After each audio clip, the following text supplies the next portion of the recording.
যারা রমজান মাসের শেষ দশকে এসে আল্লাহকে পাওয়ার জন্য, আল্লাহর সন্তুষ্টর জন্য যারা মসজিদে অবস্থান করবে, ইতিকাফ করবে, তাদের আমলনামায় রহমতে আলম নবী বলেন আল্লাহ পাক ইতিকাফকারী বান্দার আমলনামায় 2টা হজ এবং 2টা উমরা হজ পালনের সওয়াব আল্লাহ লিখে দেয়।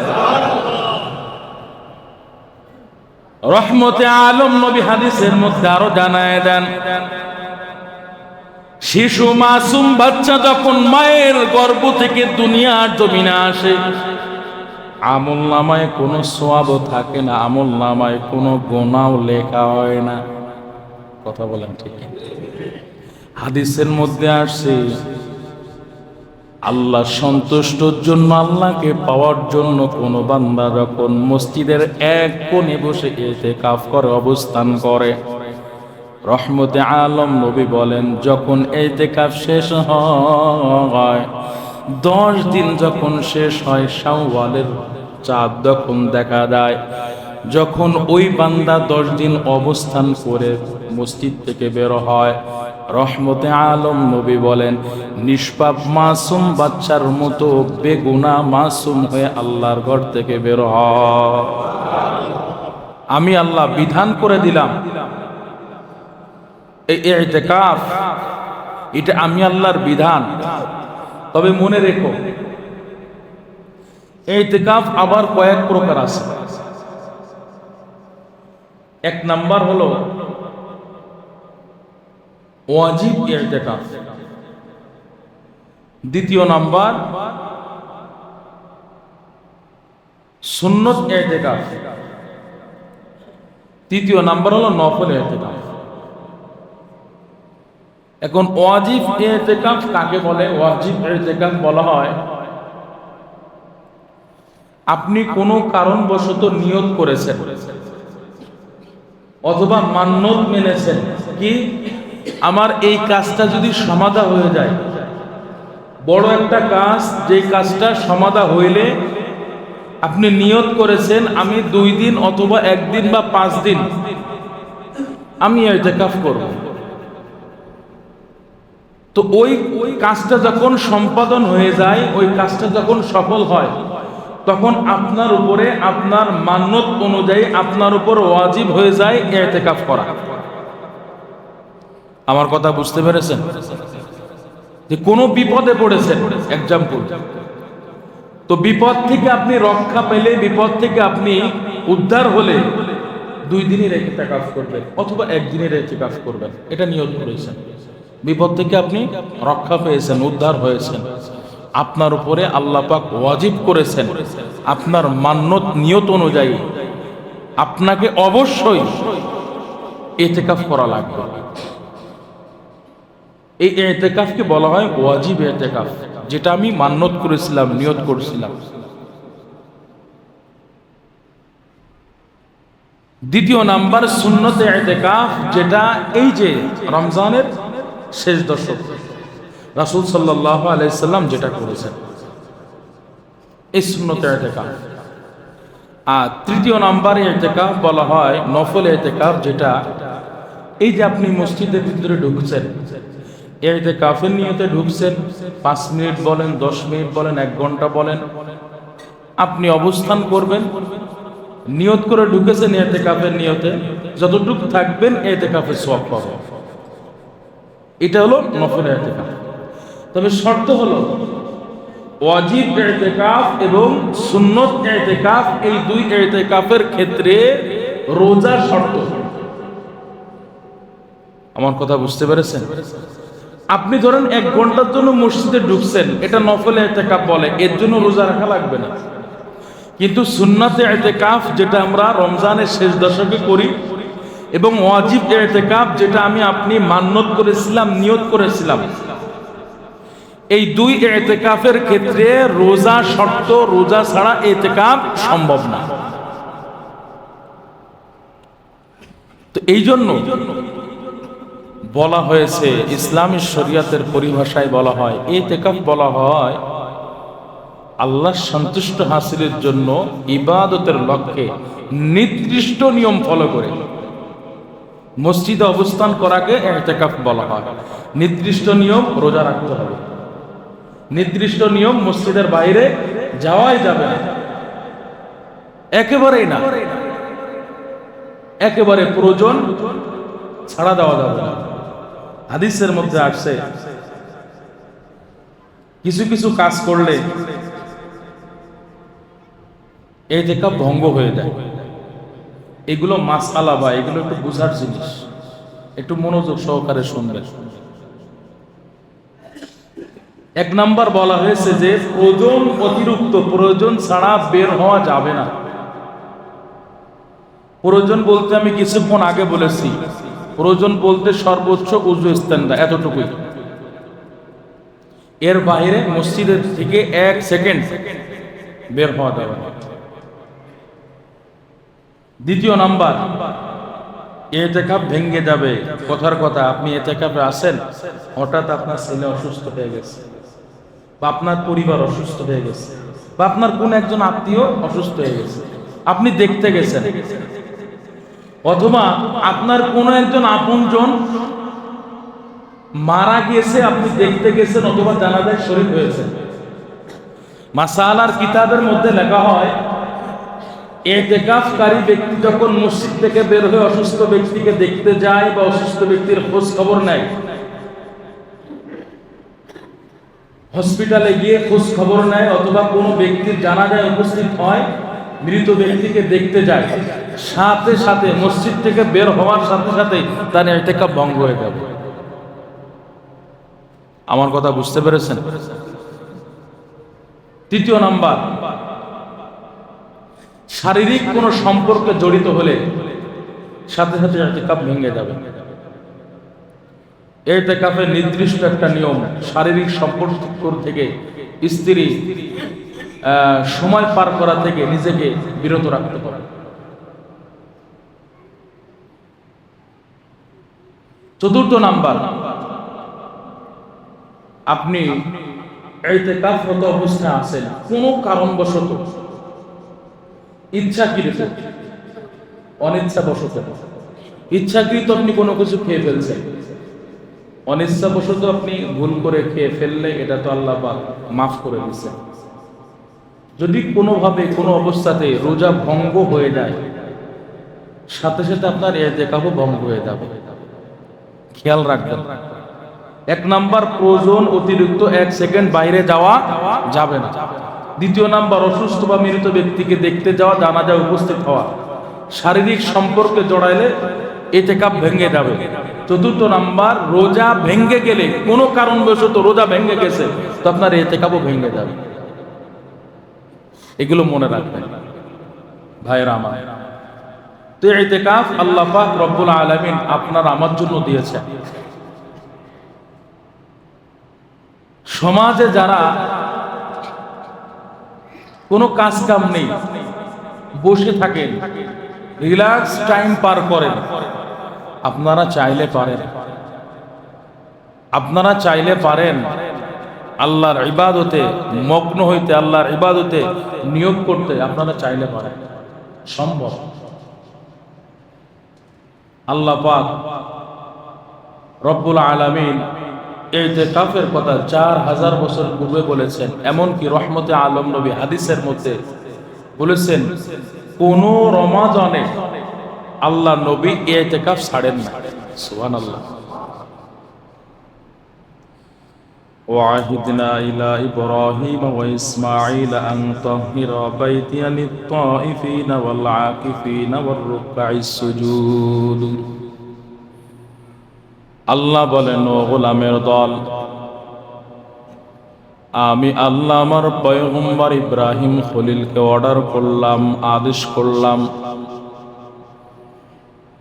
ও নবী আমার, আমি আল্লাহ আপনাকে আদেশ করতেছি, আমি আল্লাহ আপনাকে আদেশ করলাম। কি আদেশ করলাম? আপনি এবং আপনার সন্তান ইসমাইল মিলে আপনারা, আমি আল্লাহর ঘরটা আপনারা পবিত্র করে রাখবেন। আমি আল্লাহর ঘর বাইতুল্লাহ আপনারা পরিষ্কার পরিচ্ছন্ন করে রাখবেন, পবিত্র করে রাখবেন। কাদের জন্য রাখবেন?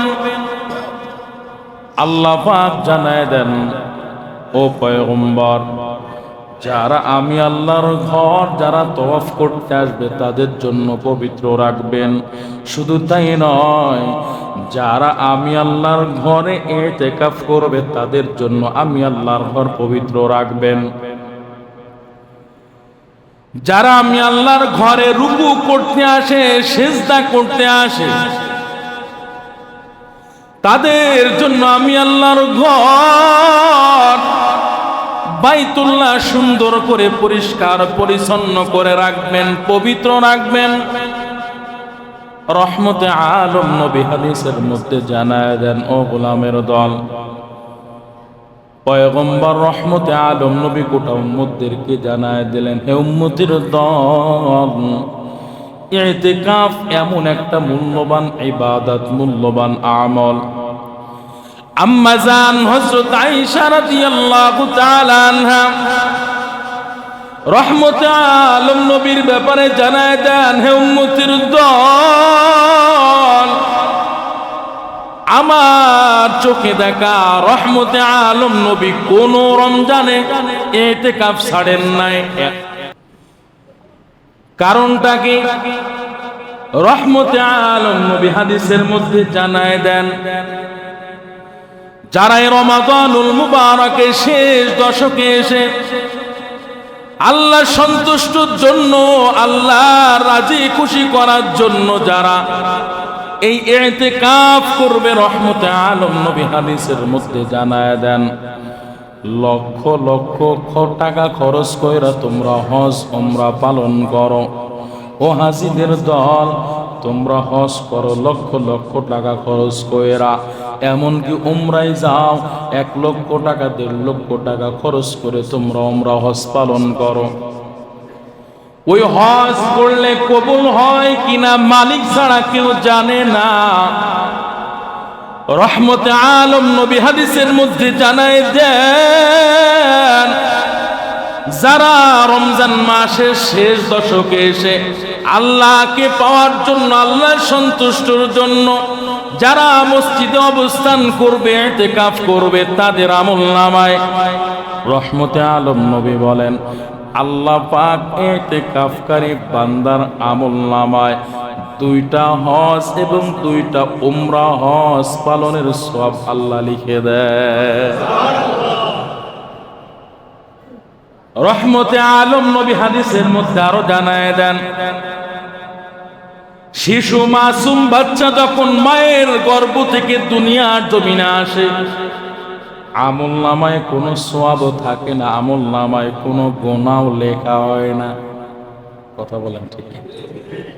হাদিসের মধ্যে আসছে, আল্লাহ সন্তুষ্টর জন্য, আল্লাহকে পাওয়ার জন্য কোন বান্দা যখন মসজিদের এক কোণে বসে ইতিকাফ করে, অবস্থান করে, রহমতে আলম নবী বলেন, যখন ইতিকাফ শেষ হয়, 10 দিন যখন শেষ হয়, শাওয়ালের চাঁদ যখন দেখা যায়, যখন ওই বান্দা 10 দিন অবস্থান করে মসজিদ থেকে বের হয়, রহমতে আলম নবী বলেন, নিষ্পাপ মাসুম বাচ্চার মতো বেগুনাহ মাসুম হয়ে আল্লাহর ঘর থেকে বের হয়। এই জন্য বলবো, যাদের সময় আছে,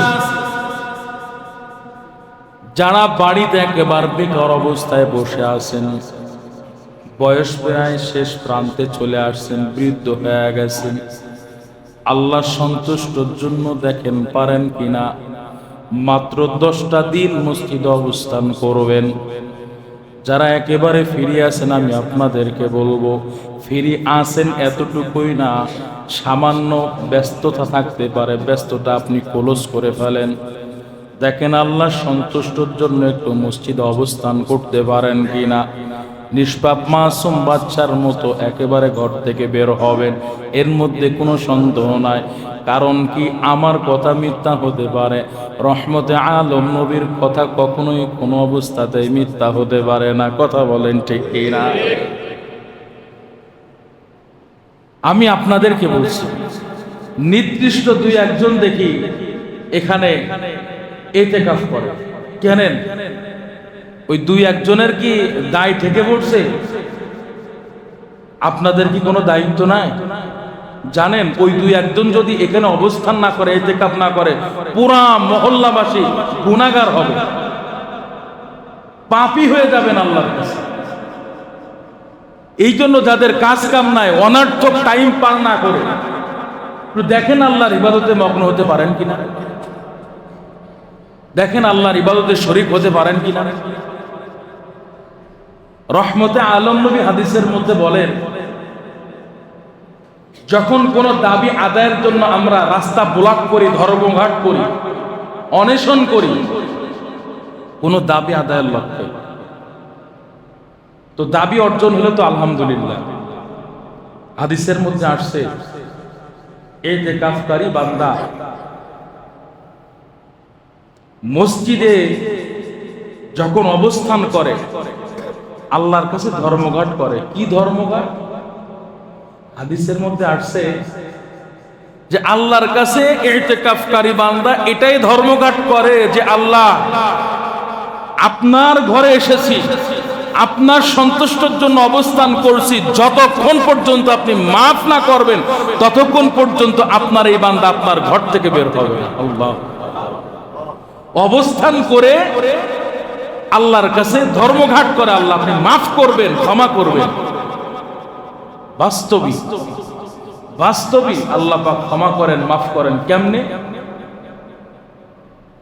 আমি আপনি বাড়িতে ঘুমাই, বেজোড় রাত্রগুলোতে আমি আপনি ঘুমাই, কিন্তু এখানে ইতিকাফকারী যারা আছে তারা ঘুমায় থাকলেও তারা বেজোড় রাতে যে সওয়াব, ইবাদত করলে যে সওয়াব ওই বান্দার, ইতিকাফকারী বান্দা তো বেজোড় রাত্রে তো লাইলাতুল কদর তো পাবেই, এমন কি যে 1000 বছর ইবাদত করলে যে সওয়াব হয়, এই সওয়াবটা ইতিকাফকারী বান্দা 100 হয়ে যায়। এই জন্য আমি আপনাদেরকে বলবো, যারা ফিরে আছে তারা, হ্যাঁ কাজ থাকতে পারে, কাজটা ক্লোজ করে ফেলেন, অথবা একান্তই যদি আপনাদের প্রয়োজন বেশি পড়ে, অনেকে ব্যবসা করেন, কর্ম করেন, কমাস কম বেজোড় রাত্রগুলোতে একটু মসজিদে এসে অবস্থান করেন। বেজোড় রাত্রগুলোতে লাইলাতুল কদর যে তালাশ করবেন, লাইলাতুল কদর কিন্তু শুধু 27 রাত্রেই আসে এমনটা না। হাদিসের পরিভাষায় লাইলাতুল কদর খোঁজ করো বেজোড় রাত্রগুলোতে। তো বেজোড় রাত্র 10 দিনের মধ্যে কয়দিন হয় বলেন না? 5 দিন। মাত্র 5 দিন একটু আল্লাহর সন্তুষ্টির জন্য মসজিদে অবস্থান করবেন। যুবক ভাইরা যারা আছেন, যারা ফেসবুক ইউটিউবে সময় পার করেন, আমি আপনাদেরকে একটু আবেদন করব, সব তো দেখি তারাবির সময় সব দেখি 40, 50, 60, 80 বছরের মানুষ, যুবকদের আনাগুনাই থাকে না। যাও 2, 5, 6 জন আসে, সব তোলা বাচ্চারা, এরা আরো নামাজের ক্ষতি করে, আমাদের নামাজের ক্ষতি করে, নামাজের ডিস্টার্ব করে আমাদের। কিন্তু উপযুক্ত বয়সের যুবক পোলামান সব বাড়িতে ঘুমায় না, আড্ডা দেয় বিভিন্ন দোকানপাটে বসে। আমি আপনাদেরকে বলবো যুবক ভাই, বেজোড় রাত্রগুলোতে একটু মসজিদের শরীফ খান, আল্লাহর ইবাদত করেন।